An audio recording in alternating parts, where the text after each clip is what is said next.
Quiero saludar a esta hora a Óscar Pereiro, ciclista español, campeón del Tour de Francia en el año 2006, profesional desde el 2000 hasta el 2010, ganador de la camiseta de la combatividad en el Tour del 2005, además ganador de etapa, corrió para el Fonac, también para el CAIC de las Islas Baleares, de Pang Îles Balears, hasta el 2009, y para la Astana en el 2010. Óscar, buenas tardes, buenas noches para usted, bienvenido a Deportes W.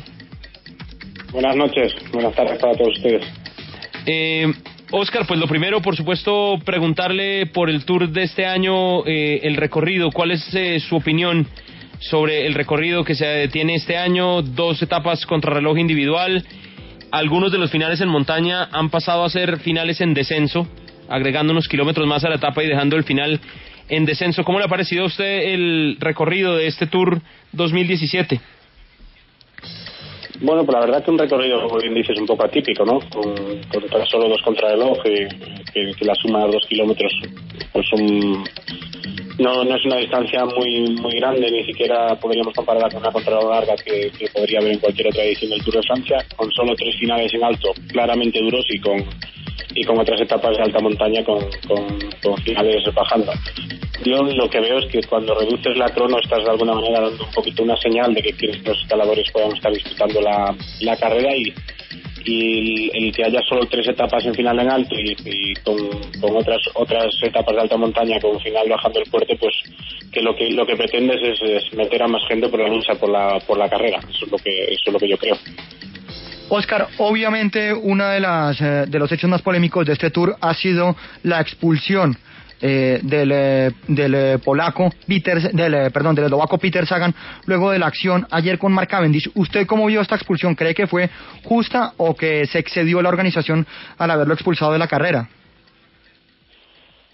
Yo vería justo una expulsión si realmente se demostrara que el codo fue el motivo de la caída de Cavendish y de la agresión, ¿no?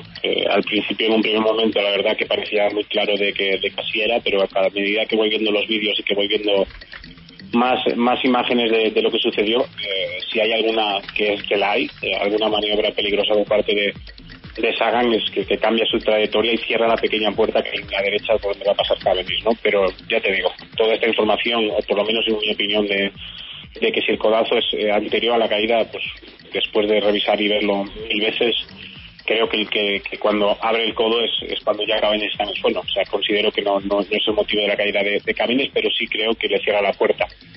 Un sprint como el que vimos ayer, hay 50.000 durante la temporada, y estas decisiones pues no se suelen tomar. La verdad que ponerse en la piel de los jueces del Tour y tomar esta decisión, pues han tenido que ver algo que el resto no hemos visto, porque me parece la sanción muy dura, y a partir de ahora pues habrá que tener el mismo listón para las siguientes incidencias que pueden producirse en las carreras.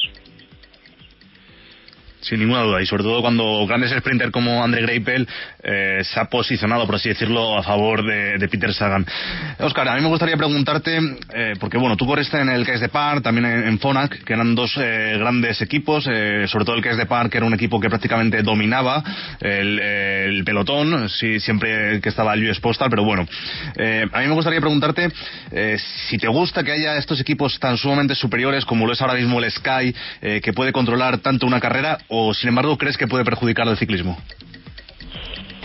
A ver, evidentemente a mí no me gustan las carreras cuando hay un equipo tan potente como el Sky, pero esto, la verdad que la única manera de frenarlo sería poner un límite financiero a cada equipo, ¿no? De un máximo presupuesto para que la ficha de los corredores pues puedan tener 2-3 capos y el resto pues corredores de trabajo y corredores de un nivel un poco inferior. Evidentemente, si me pongo en la piel del Sky, estaré contento y feliz de tener un equipo tan potente y poder controlar la carrera de esa manera, pero creo que de cara al espectador la verdad que se pierde mucho, ¿no?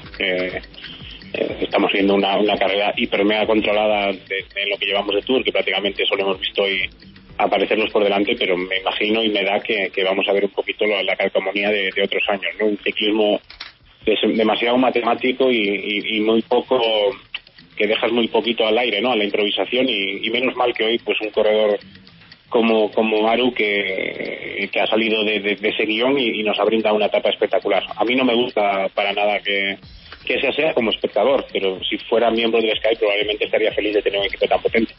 Sin ninguna duda. Oscar, ¿usted cree que lo que vimos hoy en el remate de la etapa respecto a Nairo Quintana sufriendo y sin nadie del Movistar que pudiera darle una mano, puede ser el reflejo de lo que va a venir ahora en adelante para el Movistar ya sin Alejandro Valverde? A ver, la baja de Alejandro Valverde es insustituible con lo que hay en el Tour. Está claro que Andrea Amador en los próximos días probablemente lo tendremos más cerca de Nairo, pero yo creo que hoy no es una etapa para sacar conclusiones de corredores tipo Nairo, tipo Contador. Al final es una etapa monopuerto con un final muy explosivo donde prácticamente un corredor de las condiciones que tiene Nairo necesita puertos más largos y más duración durante la etapa para poder demostrar al final. Yo no le tomo demasiadas conclusiones a la etapa de hoy, de verdad. Creo que salvó los muebles muy bien porque cuando en el momento que se abre pues puede perder mucho más tiempo que el que perdió. Es cierto que aparece después del Giro de Italia y no está lejos de los primeros, pero de verdad, así como si fuera una etapa de altísima montaña con 4 o 5 puertos y que al final se diera un puerto de kilómetros como son en el Tour de Francia, pues sí que le tendría mucho más en cuenta, ¿no? Pero lo repito, para mí hoy es un final muy explosivo, el primero del Tour de Francia y hoy prácticamente la carrera sigue abierta y todos los que llegaron por debajo de los 40 segundos pues están metidos en carrera. Óscar, usted conoce muy bien a Eusebio Unzué porque corrió pues en el Crash de Pan y Les Balears en el 2006 y en el Crash de Pan del 2007 al 2009. A mí me llama muchísimo la atención que el Movistar es un equipo muy criticado por su forma de correr, sobre todo en el país de origen de que es España. ¿Usted está de acuerdo con aquellos que dicen que el Movistar es un equipo que corre de forma demasiado conservadora y, como usted lo dijo previamente, matemática, o cree que esto es una forma igual de válida que correr y que tal vez esas críticas son injustificadas con el equipo que maneja Unzué? Mira, todo es válido en ciclismo mientras cumpla las normas. Yo conozco muy bien a Eusebio. Eusebio lo que es un director, y tanto Eusebio como Arrieta, y en este caso Chente, que ellos ven los corredores, los tipos de corredores que tienen y consideran que deben hacer en cada momento lo oportuno. Yo soy el primero que muchas veces cuando estoy en la radio digo, ataca Nairo, ataca, que tienen que atacar. Pero la realidad es que atacar quiere atacar todo el mundo. Otra cosa es saber si pueden atacar. O sea que yo creo que en todo momento estarán conectados por radio y según las sensaciones que en este caso tendrá Nairo, que es el líder del Tour de Francia, el resto tiene que actuar de una manera u otra.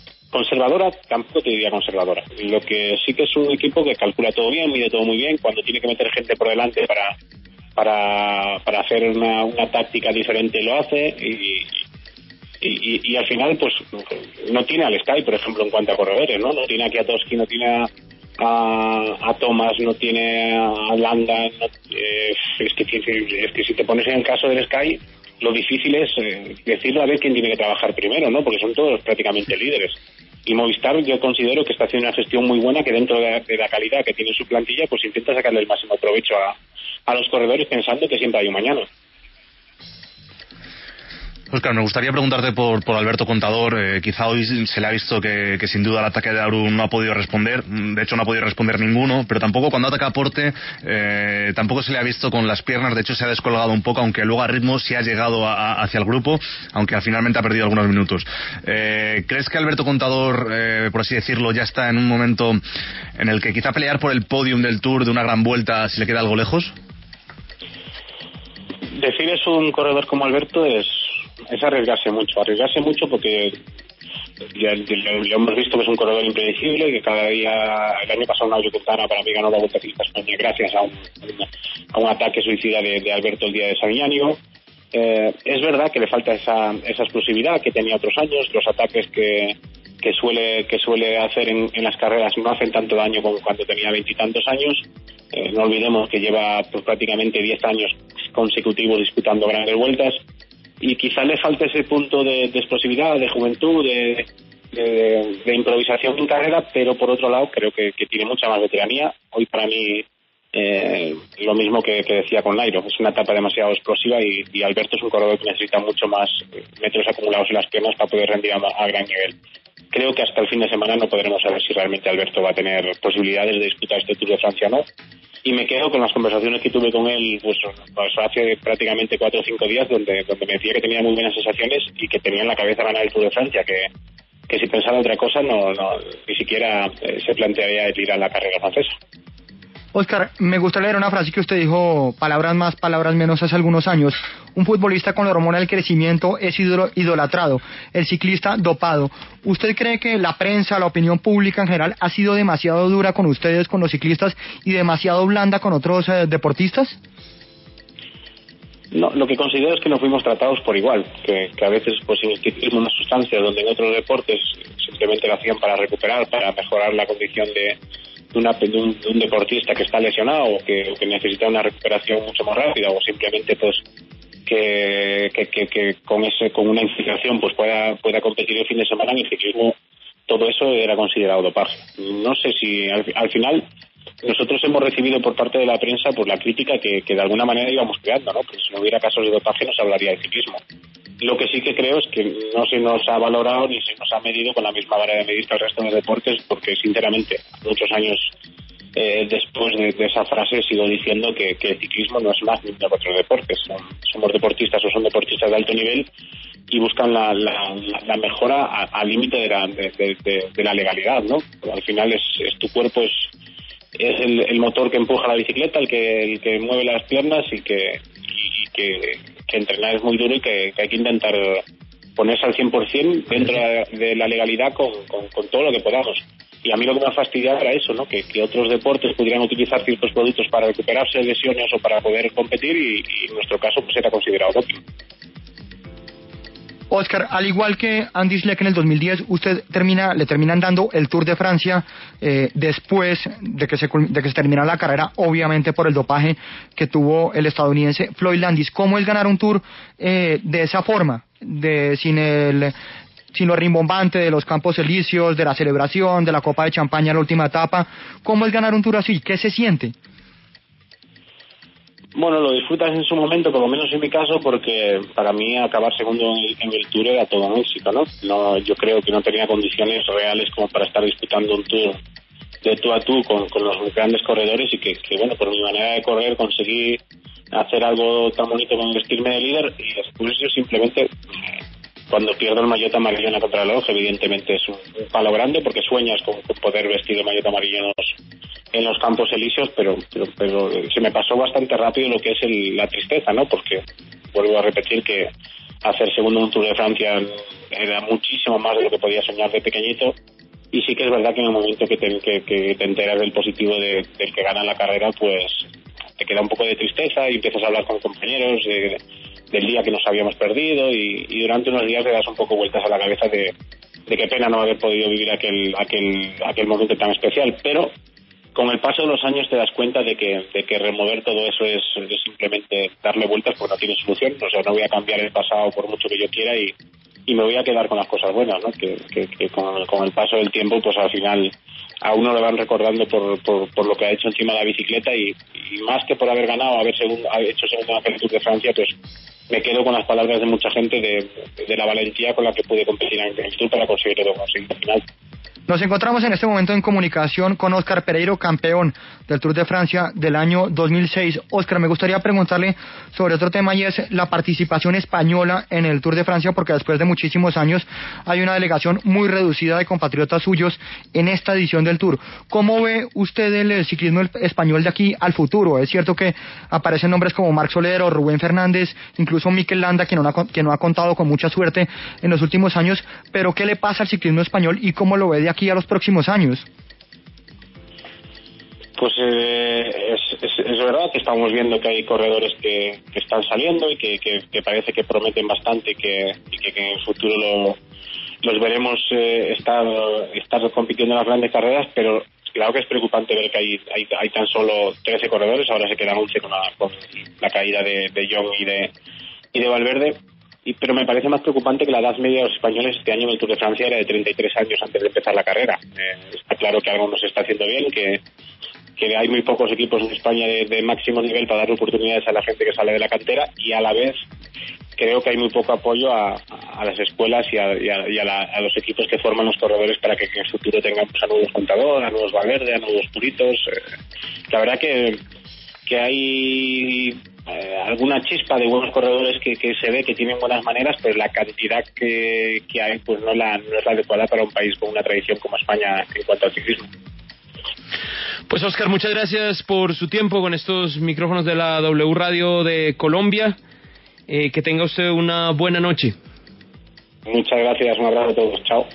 Muchas gracias. Es Óscar Pereiro, ciclista español, campeón del Tour de Francia del 2006. Como nos contaba Jorge, o como decía Jorge en su pregunta, pues él fue campeón a posteriori, Sí. porque el Tour lo gana el señor Floyd Landis, quien después es despojado de su título y se le entrega al segundo, que era Óscar Pereiro, corredor español, pero él ahora oficialmente, o sea, a partir de ese momento oficialmente es el campeón del Tour de Francia 2006. 3 de la tarde, 50.